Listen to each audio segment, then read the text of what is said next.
Welcome to Law Minds. So, in this video, we will study about the sources of obligation. As we know that obligation जो होता है, obligation एक तरह का bond होता है between the two parties, जिसमें जो है एक पर्सन जो है दूसरे पर्सन के लिए obligation परफॉर्म करेगा. अगर A ने B को $100 दिए हैं तो B के ऊपर जो है ऑब्लिगेशन आ जाएगा कि उसे जो है वो $100 ए को रिटर्न करने ही करने हैं. So now in this slide we will study what is obligation. In simple words, an obligation in which a person is bound or obliged to do certain things and which arises out of a sense of duty or results from custom, law, etc. तो अगर हम लोग simple words में कहें तो obligation क्या होता है. ऑब्लिगेशन एक ऐसा एक्ट होता है जिसमें पर्सन जो होता है बाउंड होता है, मतलब बाउंड होता है लॉ से या फिर ओब्लाइज्ड होता है कि उसे वो जो है पार्टिकुलर एक्ट परफॉर्म करना ही करना है, जिसमें जो है उसके ऊपर ड्यूटी आती है. और वो ड्यूटी जो है कहाँ से आती है, कस्टम, लॉ से, इन सब चीज़ों से उसके ऊपर वो ड्यूटी इम्पोज होती है. It is a legal or moral course of action that someone is required to take. तो ये एक तरह का लीगल या फिर हम लोग इसे मोरल एक्शन भी कह सकते हैं जो एक पर्सन को लेना ही लेना होता है. अगर हमारा किसी के ऊपर ऑब्लिगेशन है तो हमें वो ऑब्लिगेशन परफॉर्म करना ही पड़ेगा, हम लोगों को वो एक्ट परफॉर्म करना ही पड़ेगा. An obligation is responsibility of a party to meet the terms of a contract or agreement. तो एक ऑब्लिगेशन एक ऐसी तरह की रिस्पॉन्सिबिलिटी होती है जो एक पार्टी के ऊपर ऐसी रिस्पॉन्सिबिलिटी होती है जिसमें कॉन्ट्रैक्ट या फिर एग्रीमेंट होता है. तो इसमें जो होता है वो लीगल एग्रीमेंट्स होते हैं, तो ये लीगली बाउंडेड होती है. जो ऑब्लिगेशन जो होता है यहाँ लीगली बाउंडेड होता है. और अगर दो पार्टीज़ के बीच में ऑब्लिगेशन परफॉर्म हो रहा है तो उन दोनों पार्टीज़ जो है वो लीगली एनफोर्स्ड कॉन्ट्रैक्ट पे ऑब्लिगेशन जो होता है परफॉर्म होता है. If an obligation is not met, then the legal system frequently provides expedient for the injured party. तो अगर ऑब्लिगेशन परफॉर्म नहीं होता है तो लीगल सिस्टम जो है हमारा जो लीगल सिस्टम है वो जो इंजर्ड पार्टी है उसको डैमेजेस प्रोवाइड करती है, उसको कंपनसेशन मिलेगा. ओके तो यहाँ पर जो है अगर ए और बी में कुछ ऑब्लिगेशन हुआ है, ए ने जो है वो $100 दिए हैं बी को, और अगर बी उसे रिटर्न नहीं करती है, वो $100 ए को रिटर्न नहीं करती है, तो उस केस में ए को जो है लीगल सिस्टम एक्सपीडियंट प्रोवाइड करेगी, मतलब उसको कंपनसेशन मिलेगा. Understood. Now moving to the next slide, here are some examples of obligation. A politician, for example, has the written obligation to serve all of their constituents with the confines of the law. तो एक politician जो होता है, you all know politicians बहुत हैं हमारे India में. तो पॉलिटिशियंस के पास जो है बाय लॉ रिटन ऑब्लिगेशन है कि उन लोगों को जो है कंट्री को सर्व करना है, कि कंट्री के लिए अच्छा काम करना है, और जो सिटीजन्स हैं कंट्रीज़ के उन लोगों को मतलब सर्विसेज प्रोवाइड करनी है, अच्छी सर्विसेज प्रोवाइड करनी है, उनकी हेल्प करनी है. पॉलिटिशियन का यही रोल होता है ना. पॉलिटिशियन जो होते हैं अगर वो उनको हम लोग गवर्नमेंट उनकी बनाते हैं तो उनका रोल यही होता है कि वो हमारी हेल्प करें, हम लोगों को कंट्री को सर्व करें, बेटरमेंट ऑफ कंट्री के लिए काम करें. और ये लीगली बाइंड होता है, ये लीगल ही प्रोवाइड करा जाता है एक पॉलिटिशियन को.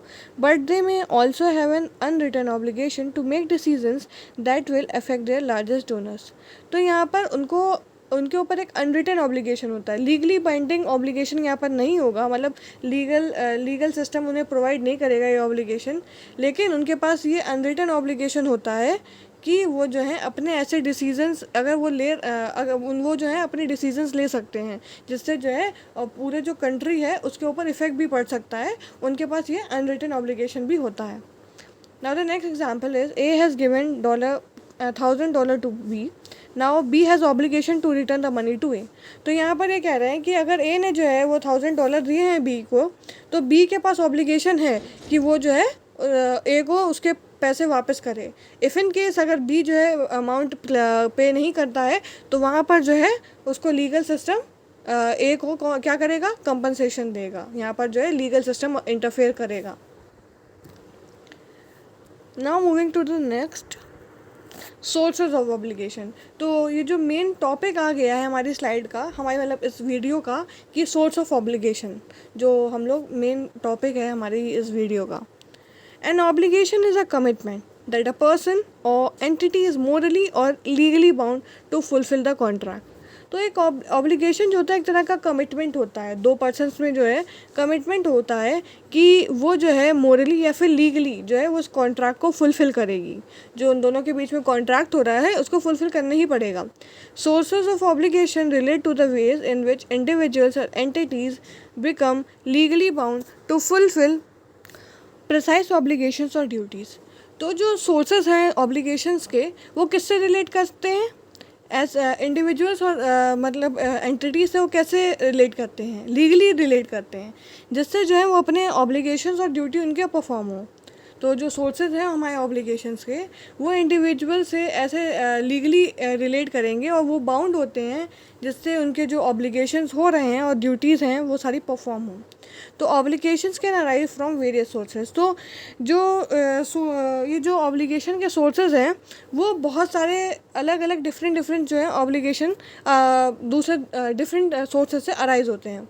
तो हेयर ऑब्लिगेशंस कंटेन 4 सोर्सेज। यहाँ पर जो है ऑब्लिगेशन के 4 सोर्सेज होते हैं, contractual obligation, delictual obligation, quasi contractual obligation and the innominate obligation. तो कॉन्ट्रैक्चुअल ऑब्लिगेशन क्या होता है, ये ऐसे ऑब्लिगेशंस होते हैं जो एक कॉन्ट्रैक्ट से अराइज होते हैं कि इन दो पर्सन्स में आपस में कॉन्ट्रैक्ट होगा तो वहाँ पर जो है कॉन्ट्रैक्चुअल ऑब्लिगेशन आएगा। नाउ द डेलेक्चुअल ऑब्लिगेशन, वो ऑब्लिगेशंस अराइजिंग फ्रॉम टॉर्ट। तो यहाँ पर जो होता है वो टॉर्ट से होते हैं। यहाँ पर जो है अगर आपका टॉर्ट कोई कमिट हुआ है तो उस केस में डेलेक्चुअल वहाँ से जो है डेलेक्चुअल ऑब्लिगेशंस लिए जाते हैं, तो ये सोर्स है यहाँ से। कॉसी कॉन्ट्रैक्चुअल ऑब्लिगेशन कौन से होते हैं, वो कॉसी कॉन्ट्रैक्ट से होते हैं, मतलब कॉसी कॉन्ट्रैक्ट जो होता है हाफ कॉन्ट्रैक्ट होता है एक टाइप का। Now moving to the next, contractual obligations. Under section 2H of the Indian Contract Act, it is not 1972, 1872 sorry.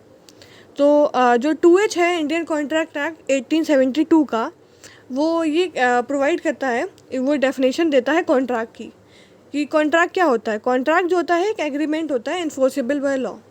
तो एक कॉन्ट्रैक्ट जो होता है वो इन्फोर्सेबल बाय लॉ होता है, वो जो है लीगली प्रोवाइड होता है लॉ से।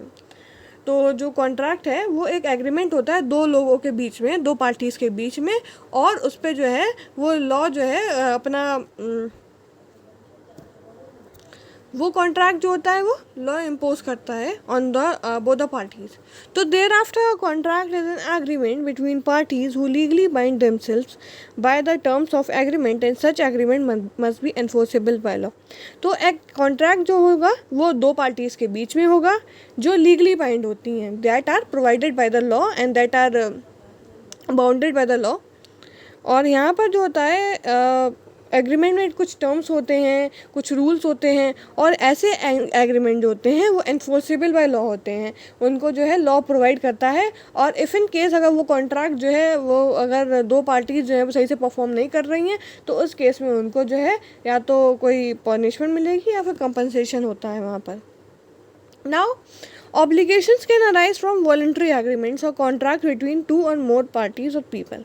तो ऑब्लिगेशन जो है वो वॉलंटरी एग्रीमेंट से अराइज होती हैं। वॉलंटरी तो जानते हैं ना कि अपने आप मतलब एकदम से, और या फिर कॉन्ट्रैक्ट ऐसे होते हैं जो दो या दो से ज़्यादा पार्टी के बीच में होते हैं। The obligation which are created by contract और agreements are appertained as contractual obligations. तो ऐसी ऑब्लिगेशंस जो भी मैंने आपको लास्ट स्लाइड में बताया कि ऐसी ऑब्लिगेशंस जो कॉन्ट्रैक्ट या फिर एग्रीमेंट से अराइज हो रही हैं उनको हम लोग कॉन्ट्रैक्चुअल ऑब्लिगेशन कहेंगे। In this type of obligation right in personam between the parties are created. तो इस ऑब्लिगेशन में क्या होता है कि राइट इन पर्सोनेम होता है, मतलब राइट अगेंस्ट द पर्सन्स के अगेंस्ट राइट होता है हमारे पास, between the parties are created, और दो पार्टीज़ के बीच में ये right against the person create किया जाता है। तो यहाँ पर जो है हम लोगों को जो जब जैसे दो लोग हैं तो आपस में उन लोगों को राइट मिलता है कि वो इफ़ इन केस वो दोनों ऑब्लिगेशन परफॉर्म नहीं कर रहे हैं तो वो एक दूसरे के ऊपर केस पर केस कर सकते हैं या फिर उनको जो है लॉ कंपनसेशन देगा। The rights which have been created are generally proprietary rights. तो ऐसे राइट्स जो क्रिएट करे जा रहे हैं तो वो जनरली प्रोप्राइटरी राइट्स होते हैं, मतलब प्रॉपर्टी राइट्स होते हैं. Occasionally a contract creates right which are not proprietary rights but they are in personam. तो ओकेजनली जो है, अगर हम नॉर्मली बात करते हैं, मतलब नॉर्मली नहीं, ऑन द स्पेशल ओकेजन अगर हम बात करते हैं, तो यहाँ पर जो कॉन्ट्रैक्ट क्रिएट हो रहे हैं, मतलब कॉन्ट्रैक्ट जो क्रिएट हो रहे हैं राइट से, तो यहाँ पर वो प्रोप्राइटरी राइट्स नहीं होंगे, मतलब प्रॉपर्टी के राइट्स नहीं होंगे, लेकिन राइट इन पर्सनम होगा, कि राइट अगेंस्ट द पर्सन होगा वो. Now moving to the next, intellectual obligations. Tortious liabilities are reasons due to which intellectual right arises. तो tortious liabilities से ही जो होता है वो intellectual राइट्स होते हैं, अराइज होते हैं, इंटेलेक्चुअल ऑब्लिगेशन अराइज होती है कि अगर हम लोग टॉर्ट कमिट करेंगे तो उस केस में जो है इंटेलेक्चुअल ऑब्लिगेशन आएगा. तो एज वी नो दैट, अब हम लोग यहाँ पर देखेंगे कि टॉर्ट क्या होता है. पहले हम लोग टॉर्ट की बात करते हैं. तो यहाँ पर जो है, tort is a civil wrong for which the remedy is an action for damages and which is not exclusively a breach of contract or breach of trust or other just equitable obligations. तो tort जो होता है एक civil wrong होता है. यहाँ पर जो होता है टॉर्ट जो है सिविल रॉन्ग है, इसमें कंपनसेशन मिलता है. वो मतलब जाता तो लॉ में ही, मतलब सॉरी कोर्ट में केस है, लेकिन वहाँ पर जो है वो जज जो है हम लोगों को कंपनसेशन प्रोवाइड करता है. यहाँ पर हम लोगों को पनिशमेंट की जगह कंपनसेशन मिलता है, तो इस वजह से उसे हम लोग सिविल रॉन्ग कहते हैं. और यहाँ पर एक रेमेडी, मतलब remedy as an damage provide होती है. यहाँ पर जो डैमेज है, डैमेज की जो है रेमेडी हम लोगों को प्रोवाइड होगी अगर हम लोगों ने कोई ब्रीच ऑफ कॉन्ट्रैक्ट करा है, अगर हम लोगों से कोई कॉन्ट्रैक्ट टूटा है, या फिर हम लोगों ने कुछ ऐसा कुछ गलत काम किया है या किसी को इंजरी प्रोवाइड करी है, तो इस केस में जो होता है वो टॉर्ट होता है. और टॉर्ट जो है उसमें हम लोगों को कंपनसेशन मिलता है उस इंजरी का. Intellectual obligations, a sum of money is to be paid as compensation for a tort. तो इंटेलेक्चुअल ऑब्लिगेशंस में क्या होता है, एक सम ऑफ मनी दिया जाता है, हम लोगों को कुछ मनी प्रोवाइड किया जाता है, कंपनसेशन दिया जाता है.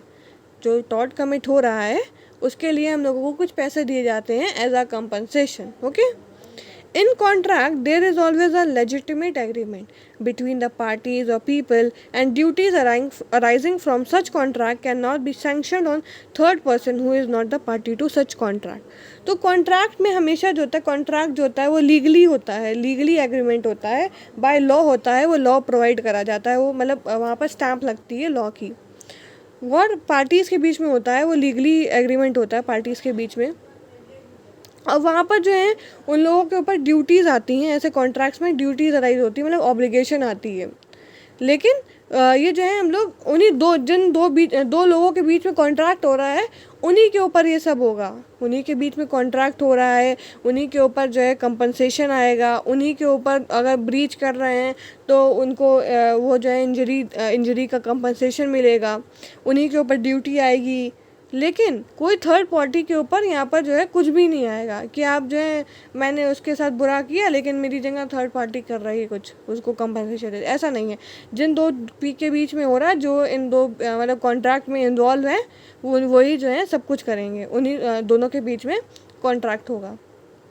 Thus in tort, the obligation towards people is made for the payment of unliquidated damages. तो tort में जो होता है, जो obligation होती है, वो जो obligation होती है people के लिए, वो payment में होती है, मतलब compensation होता है. Against whom the tort is committed, जिसके खिलाफ जिसके अगेंस्ट tort हुआ है, तो वहाँ पर जो है उसे compensation मिलता है. And the other person is right over unliquidated damages. और जो दूसरा पर्सन है जिसके लिए tort हुआ है, उसको जो है अनलिक्विड डैमेजेस लेने का हक होता है. Now moving to the next, quasi contractual obligation. तो यहाँ पर जो कॉसी और कॉन्ट्रैक्चुअल है, कॉन्ट्रैक्चुअल मतलब कॉन्ट्रैक्ट वाला, और कॉसी का मतलब क्या होता है यहाँ पर देखते हैं.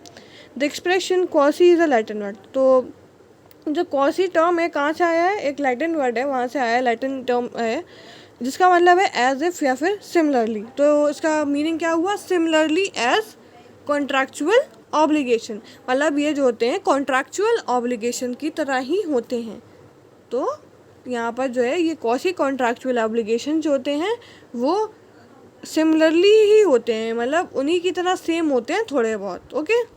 Now purposefully, quasi contract is not a real contract entered into by the parties.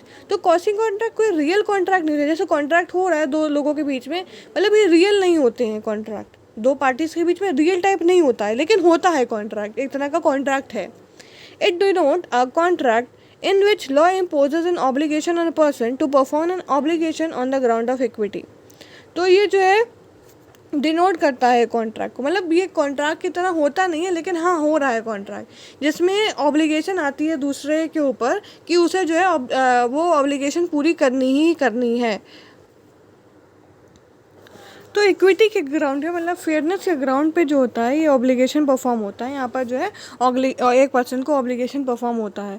तो यहाँ पर कॉन्ट्रैक्ट नहीं होता दोनों पार्टीज़ के बीच में, लेकिन उनको जो है फेयरनेस या फिर जस्टिस के पार्ट पे जो है, उन्हें अगर जस्टिस करना है तो उस पार्ट पे जो है ये ऑब्लिगेशन हम लोग परफॉर्म करते हैं।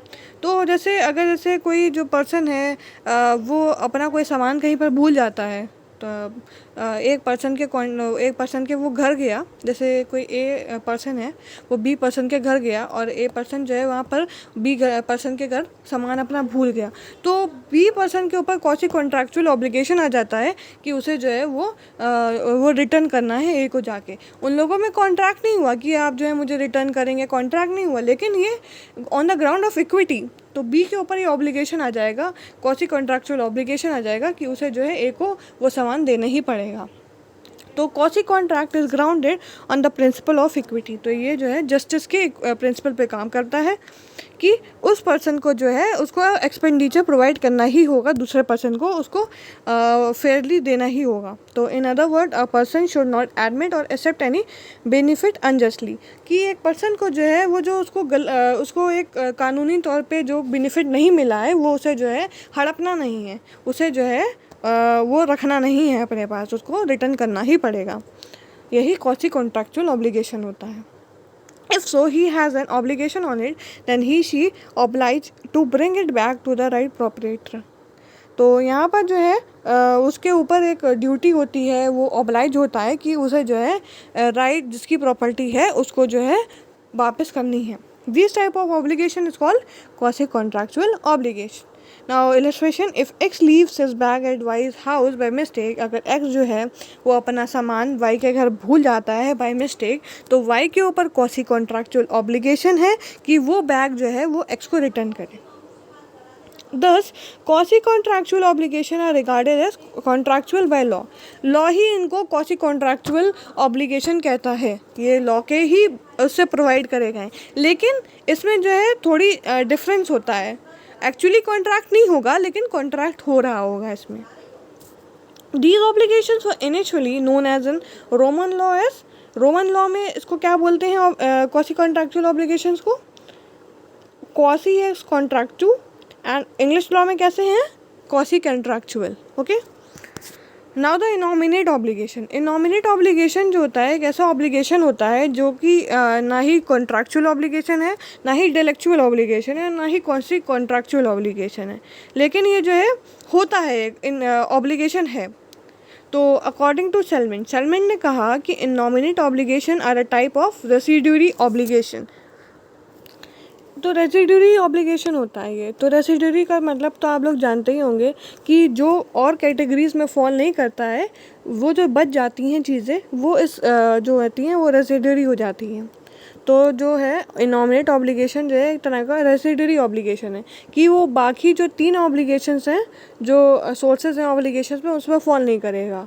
तो that is known as the innominate obligation. जो बाकी 3 सोर्सेज जो हैं ऑब्लिगेशन में उसमें नहीं फॉल कर रहा है वही इनॉमिनेट ऑब्लिगेशन होता है। तो those obligation which are other than those following under the heads of the contractual obligation, intellectual obligation and quasi contractual obligation are refer to as the innominate obligation, कि वो जो हैं दो बाकी 3 सोर्सेज में फॉल नहीं कर रहे हैं जो ऑब्लिगेशंस, वो जो हैं इनॉमिनेट ऑब्लिगेशन होंगे। तो एग्जाम्पल हम लोग लेते हैं, trustees have obligation towards their beneficiaries. So in the breach of a duty a trustee is personally liable for the property of the beneficiary. तो ट्रस्टी जो होता है वो उसको जो है अपनी ऑब्लिगेशन परफॉर्म करनी है बेनिफिशियरीज़ के लिए, कि जो बेनिफिशियरी जो होती हैं वो एक तरह की चैरिटेबल ऑर्गेनाइजेशन होती हैं जिनसे जो है जिनको पैसा मिलता है, ट्रस्ट के अंदर उनको पैसा मिलता है। तो ट्रस्टीज़ जो हैं उनका ऑब्लिगेशन होता है किसके लिए? बेनिफिशियरीज़ के लिए उनका ऑब्लिगेशन होगा। ओके कि उन्हें जो है अपनी ड्यूटी परफॉर्म करनी है, जो भी बेनिफिशरीज के लिए ड्यूटी होती हैं वो परफॉर्म करनी है। लेकिन अगर कोई ट्रस्टी जो है वो ड्यूटी ब्रीच कर देता है, उस वो कॉन्ट्रैक्ट ब्रीच कर रहा है, तो वो पर्सनली लायबल माना जाएगा, वो जो है उस प्रॉपर्टी के लिए पर्सनली लायबल माना जाएगा। तो this is all about the innominate obligation. Now moving to the conclusion, generally the expression obligation is use as synonym of commitment. तो ये जो है एक ऑब्लिगेशन जो होता है कमिटमेंट कहते हैं या फिर ड्यूटी कहते हैं, कि दो पार्टी के बीच में एक कमिटमेंट हो रही है या फिर ड्यूटी परफॉर्म करनी है। एंड इन लेमेंस लैंग्वेज, अगर हम लेमेंस की लैंग्वेज में बात करें तो obligations means the state of being force to do something, कि एक ऐसी स्टेट कि जिसमें हम लोगों को अगर हम नहीं भी चाह रहे हैं वो हम लोगों को काम करना ही पड़ेगा, क्योंकि वो हमारी ड्यूटी है, क्योंकि वो लॉ में हमारी ड्यूटी है और लॉ से प्रोवाइड करी गई है। Because it is your duty, क्योंकि हमारी ड्यूटी है, और बिकॉज ऑफ लॉ, या फिर लॉ ने प्रोवाइड करा है इस वजह से, और as something which you must to do because you have promise because of law, या कुछ ऐसी और चीज़ है या कुछ और चीज़ है जिससे जो है आपको करनी ही पड़ेगी, क्योंकि आपको लॉ ने प्रोवाइड करी है, लॉ से आपने प्रॉमिस किया है। तो this was all about the sources of the obligation. तो आपको hope so sources of obligation समझ में आए। तो 4 सोर्सेज होते हैं ऑब्लिगेशन के। First one is the contractual obligation, second one is the delictual obligation, third one is the innominate obligation, and the fourth one is the quasi contractual obligation. तो अगर हम लोग बात करते हैं कॉन्ट्रैक्चुअल ऑब्लिगेशन की, तो कॉन्ट्रैक्चुअल ऑब्लिगेशन जो है वो कॉन्ट्रैक्ट से अराइज होते हैं, कि आपस में अगर कॉन्ट्रैक्ट हो रहा है तो वहाँ पर कॉन्ट्रैक्चुअल ऑब्लिगेशन आ जाएगा। और अगर हम लोग बात करते हैं इंटेलेक्चुअल ऑब्लिगेशन की, so intellectual obligations are those which arise from the tort. अगर टॉर्ट कमिट हो रहा है आपस में, दो पार्टीज के बीच में टॉर्ट कमिट हुआ, तो वहाँ पर जो है इंटेलेक्चुअल ऑब्लिगेशन आएगा। Now the third one is the quasi contractual obligation. तो quasi contractual obligation होता है सिमिलर होता है टू द contractual obligation, बट उसमें जो होता है एक्चुअल में कॉन्ट्रैक्ट नहीं होता है, लेकिन हाँ वहाँ पर जो है हम लोगों को ऑब्लिगेशन आएगा ही आएगा, भले कॉन्ट्रैक्ट नहीं हो रहा है, लीगली कोई कॉन्ट्रैक्ट नहीं हो रहा है, लेकिन वो हमारी ड्यूटी आएगी कि हमें जो है वो अपनी ऑब्लिगेशन परफॉर्म करनी ही करनी है। इनॉमिनेट ऑब्लिगेशन वो होता है जिसमें जो है बाकी 3 ऑब्लिगेशन में जो 3 सोर्सेज हैं उसमें कोई भी चीज़ नहीं आ रही है, जो वो जो है इनॉमिनेट ऑब्लिगेशन कहलाई जाएगी। तो this was all about the sources of the obligation. Thank you.